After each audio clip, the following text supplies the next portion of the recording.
build series. You guys know we're going absolutely ham for SEMA. Behind me, I have a 2007.5 to 2012 GMC 1500. Got an insane purple flake. Obviously the dust in the shop's a little dusty. The whole truck is painted a super flaky purple. Basically, I met my boy Austin in Texas and he said, bro, I want you to take the truck and do your magic with it. So he shipped the truck over to me from Texas. We're gonna be throwing on a 20 to possibly 30-inch Poppy's Garage lift kit. Here we usually do the fully bolt-on stuff. For this truck, we're actually gonna be doing something very special. We're gonna be doing a straight axle swap 1500. So basically we're gonna convert this truck underneath to a Super Duty. It's gonna have Super Duty axles, our 4-link from a Super Duty, our trusses from our 4-link. It's gonna have almost everything from a Super Duty underneath. We're gonna get a custom transfer case going and see how big we can get this thing. There's a lot more parts of this build, like a set of 30-inch Fittipaldis that were sponsored for this build for SEMA. We're gonna be taking this truck to SEMA, unveiling it around October 31st, you know, for SEMA. We're gonna kind of bring him what he's always wanted. We're gonna straight axle swap. It's not ideal. We really love to push the bolt-on, you know, front cross member kits, but we're gonna do a straight axle swap. It's gonna be on 30s, 44s, insane powder coat color job. Make sure to subscribe, hit post notification, and let's get this build series started. Hi guys, today we're gonna start tearing apart the truck. Kind of cool, we can actually take apart the truck and like fuller components than we usually do, because usually we're putting little parts back on or whatever. But basically right now we can take apart the truck completely since we're gonna be swapping to such a different truck, you know what I mean?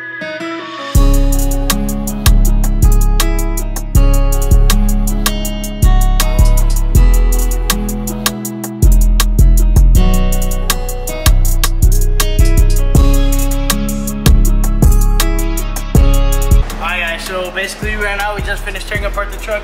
We took out all the components. We took out the rear diff, the leaf springs, the leaf spring shackles, and then down here we actually took out the coilover and took out all the cross members that were on this. It used to be on like a little 6-inch kit, so it actually had some A-arms. So we took everything out, and basically for this kit a lot of stuff has to happen. So right now we're gonna head over, probably in the next part of the video, we'll head over to the computer. We're gonna start designing to do this straight axle swap and obviously build a big lift kit for it. Yo, what do you think, man? This thing's fully torn apart, huh? I think we got a lot of work to do. A lot of work to do? I think we got to decide what we're really going to do with these cross members. This cross member is critical, seeing as we see...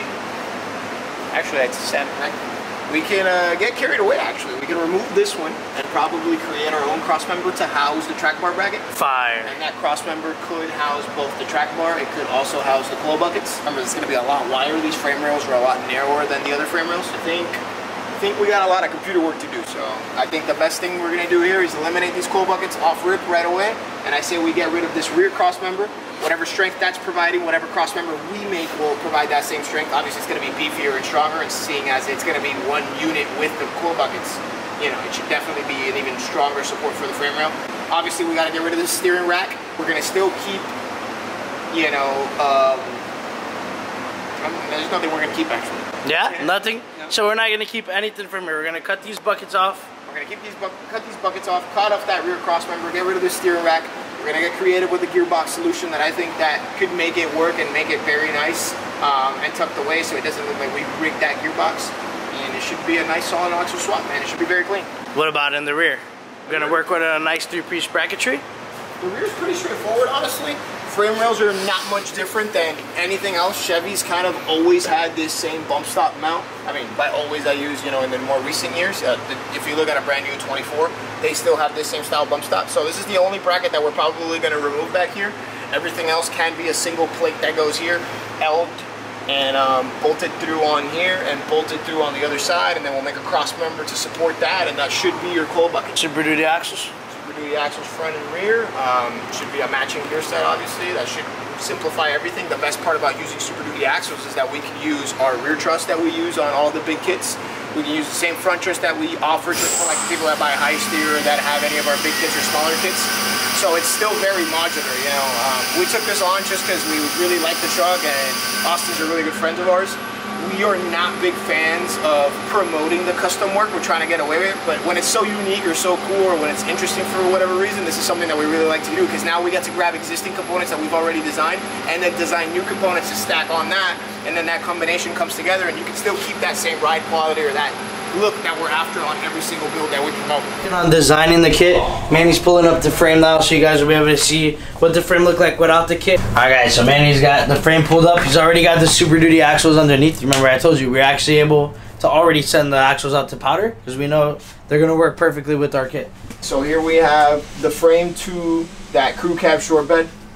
You're going to see that the frame is going to try to retain, we're going to try to retain using the same exact wheelbase, not stretch it out by any means, but you're going to be able to use the same parts that we use on everything else. You're going to notice here that we have the front truss on the front diff. This is a Super Duty axle swap, obviously, from the IFS stuff.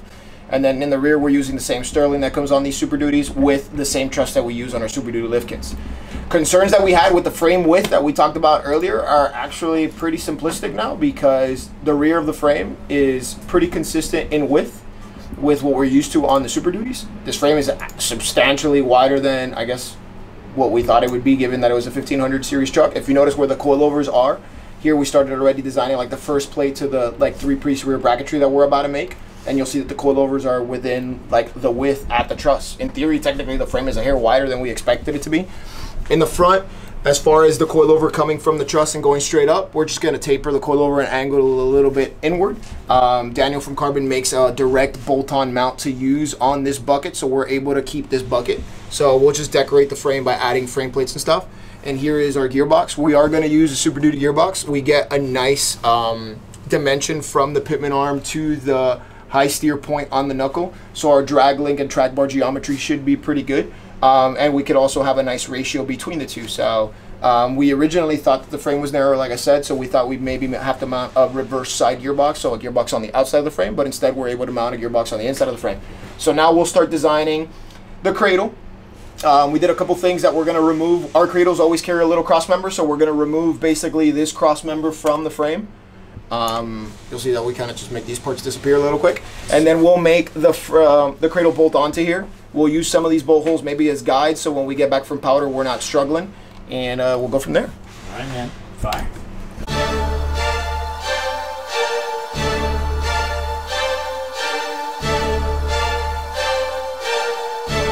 Alright guys, so it's been a little bit of a while working on it. Got the cradles in. You guys will see it's kind of like the cradle from our Fords or even our Ram kits. This is like our Ford mini cradle, but on the big Rams. Like on the big dog Rams, we use the mini cradle as well. So we got these in. We obviously adjusted them to work on this frame and made the, what do you call it? Like a alteration for you to have the bolt hole that matches this frame instead of the Ford frame or whatever, So now you can line it up to a factory bolt hole, throw a bolt in so you're not trying to struggle and hold it to drill, and then you could drill the rest of your rib nuts in. What else you got going, man? All right, so we finished designing the rear bracketry. This is one of the more important pieces because obviously we're converting the rear to 4-link. You're gonna notice that the rear bracketry is a 3-piece rear bracketry. So we're gonna have this center bridge that's gonna bolt on through the bottom with some rivetserts, and then on the sides, these side plates are gonna use some existing bolt holes, like these bolt holes here. We'll add some other bolt holes, and then we're gonna have a provision for an extra shock because we wanted to do a remote shock on this build. We already adjusted the arms. Everything is uniform with everything else that we make, so the arms are pretty much the same thing as what we use as our traction bars or front arms for all the other builds and other rear arms. We just adjust the lengths and then accordingly make the proper layovers so everything looks consistent and flows the same way throughout.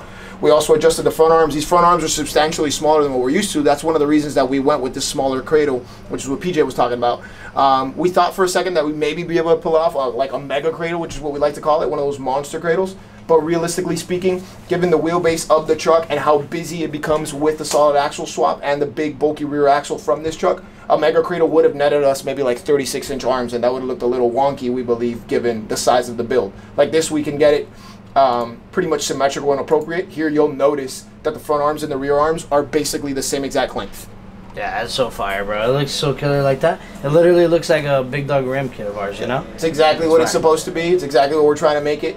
And if you notice, the only modification that we had to do up front, obviously we cleaned up things. Funny enough, Swan just came in. He's the one helping us clean the frame, so you'll get some videos of that now. But you'll notice that we removed the front bridge or the front cross member out of the 2 cross members that these IFSs have, and we replaced it with this cross member. This serves obviously the same purpose of reinforcing the frame. Remember, now we have the gearbox here, so we have stress on this point on the frame. But secondly, what this does is this is our track bar mounting point. Now that we have the track bar mounting point, this is kind of where we get creative, and this is what we try to do to try to make things a little bit better. You're gonna notice that we're gonna set a couple dots here, and when we set these dots, we basically draw these axes. You see these little dotted lines? These are our axes. Based on these axes, we try to get both the track bar and the drag link to have the same geometry. If you notice right now, we're off by a hair. Now that hair could be adjusted by either bringing this track bar point down or by bringing the high steer point a little bit up. And that's how we decide whether we're using a pitman arm or what we're using and when not. All right, guys, crazy update on Codine's frame.